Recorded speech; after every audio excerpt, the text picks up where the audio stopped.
ನಿನ್ನೆ ಅಟ್ಯಾಕ್ ಆಯ್ತು ಇದೂನು ಅಟ್ಯಾಕ್ ಅಂತೀರಾ? ಆಕ್ಚುಲಿ ಅಲ್ಲಿ ನೋಡಕ್ ಹೋದ್ರೆ ಇಲ್ಲಿ ನೋಡಿ ಆನೆ ಬಂದ್ಬಿಟ್ಟು ಏನೋ ಸೈನ್ ಕೊಡುತ್ತೆ, ಸೈನ್ ಹೇಳ್ತಾ ಇದೆ ಹಿಂದೆ ಹೋಗಿ ಅನ್ನೋಂಗಿದೆ ಇದು. ಆಕ್ಚುಲಿ ನಮ್ಗೆ ಯಾರಿಗೂ ಮನುಷ್ಯರುಗಳಿಗೆ ಆನೆ ಅಥವಾ ಬೇರೆ ಪ್ರಾಣಿಗಳು ಯಾವ ರೀತಿಯಾದ ಒಂದು ಇಂಡಿಕೇಶನ್ ಕೊಡ್ತಿದೆ ಅಂತ ಗೊತ್ತಾಗಲ್ಲ. ಇಲ್ಲಿ ನೋಡಿ 2 ಆನೆ ಬಂತು, ರೋಡ್ ಕ್ರಾಸ್ ಮಾಡ್ತಾ ಇದಾರೆ. ಅಟ್ಲೀಸ್ಟ್ ಅಲ್ಲೊಂದು ಆನೆ ಏನೋ ಮೊದಲೇ ಕೊಟ್ಟಿರ್ತಾರೆ, ನಮ್ಗೆ ಯಾರಿಗೂ ಗೊತ್ತಾಗಲ್ಲ, ನಮಗೂ ಯಾರು ಹೇಳ್ಕೊಟ್ಟಿಲ್ಲ ಕರೆಕ್ಟ್. ಅಟ್ಯಾಕ್ ಅಂತ ಹೇಳ್ಬೇಡ್ರಿ ಪಾಪ. ಅದ್ರ ಪಾಡಿಗೆ ಅದು ಕ್ರಾಸ್ ಮಾಡ್ತಾ ಅದ್ರ ಪಾಡಿನಿಂದ ಈಗ ಯಾಕೆ ಅಟ್ಯಾಕ್ ಮಾಡ್ತಾ ಇಲ್ಲ? ಇವೆಲ್ಲ ಆಲೋಚನೆ ಮಾಡ್ಬೇಕು ತಾನೆ. ಸುಮ್ಮನೆ ಅನದರ್ ಅಟ್ಯಾಕ್ ಅಂತ ಹಾಕ್ಬಿಟ್ರೆ ಅಲ್ಲಿ ನಾವು ತಿಳುವಳಿಕೆಗಳನ್ನ ಹೇಳ್ಕೊಡ್ಬೇಕಾಗತ್ತೆ ಜನರಿಗೆ. ಅದನ್ನ ಮಾಡಬೇಕು ನಾವು ಕೂಡ. ನೋಡಿ ಹೇಗೆ ಅದ್ರ ಪಾಡಿಗೆ ನಿಂತಿದೆಯಪ್ಪ. ಇವಾಗ ಯಾವ್ದು ಅಟ್ಯಾಕೆ ಮಾಡಿಲ್ಲ.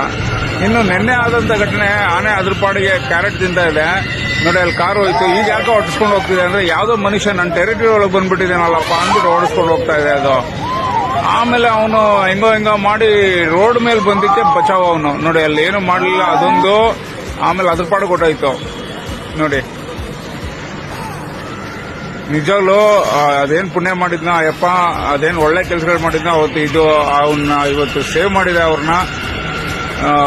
ಏನೋ ಇನ್ ಮುಂದೆ ಯಾರು ಈ ತರ ಮಾಡಕ್ ಹೋಗ್ಬೇಡ್ರಿ. ಈ ತರ ಎಲ್ಲ ನೋಡ್ದಂಗೆ ನಿಮ್ಗೆ ಗೊತ್ತಾದಂಗೆ ನಮ್ಮನೆ ಒಳಗೆ ಬಂದ್ರೆ ನಾವು ಬಿಡೋದಿಲ್ಲ. ಇನ್ನು ಅದ್ರ ಏರಿಯಾಗ ಹೋದ್ರೆ ಬಿಡ್ತೀವಿ. ರೋಡ್ ಮೇಲೆ ಇರೋರ್ಗೆ ಯಾರಿಗೂ ತೊಂದರೆ ಮಾಡಿಲ್ಲ.